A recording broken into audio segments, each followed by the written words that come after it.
ঢালিউডে যেন আগুন ছড়িয়ে পড়েছে এক নতুন জল্পনায়। আলোচনার কেন্দ্রবিন্দুতে এবার শাকিব খানের সঙ্গে ওপার বাংলার জনপ্রিয় অভিনেত্রী মধুমিতা সরকার। গুঞ্জন উঠেছে শাকিব খানের নতুন সিনেমায় নায়িকা হিসেবে দেখা যাবে মধুমিতাকে, আর এতেই যেন অশান্তির আগুনে ঘি পড়েছে বুবলির বুকে। শাকিব খানের নতুন সিনেমা নিয়ে আগে থেকেই উত্তেজনা ছিল, কে হবেন তার নায়িকা তা নিয়ে চলছিল ব্যাপক আলোচনা। অবশেষে যখন মধুমিতার নাম ভেসে উঠল, তখন সেটি যেন বোমার মতো বিস্ফোরিত হলো মিডিয়ায়। একদিকে ভক্তদের কৌতূহল, অন্যদিকে পুরনো সম্পর্কের টানাপোড়েন, সব মিলিয়ে আলোচনায় ছড়াচ্ছে আগুনের ঝলক।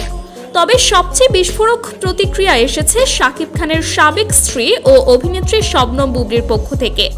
এক ঘনিষ্ঠ সূত্র জানায়, নায়িকা হিসেবে মধুমিতাকে কোনোভাবেই মেনে নিতে পারছেন না বুবলি। এমনকি মধুমিতা যদি সত্যি শাকিব খানের বিপরীতে কাজ করেন, তবে তিনি মিডিয়াতেই আর কাজ করবেন না, এমন হুঁশিয়ারিও দিয়েছেন বুবলি। শুধু ব্যক্তিগত নয়, পেশাগত জায়গা থেকেও এই সংঘাত চোখে পড়ছে। কারণ শাকিব বুবলি জুটির জনপ্রিয়তা একসময় আকাশ ছুঁয়েছিল, কিন্তু সময়ের স্রোতে সম্পর্কের মোড় ঘুরে গেছে। আর সেখানে নতুন মুখ মধুমিতা যেন তৈরি করছেন এক নতুন অধ্যায়ের শুরু।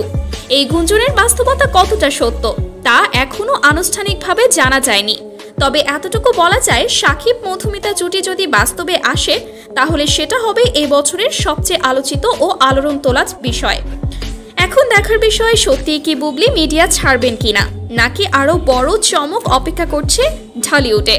আপনার মতামত জানাতে কমেন্ট করুন, আর চোখ রাখুন আমাদের পরবর্তী আপডেটের জন্য।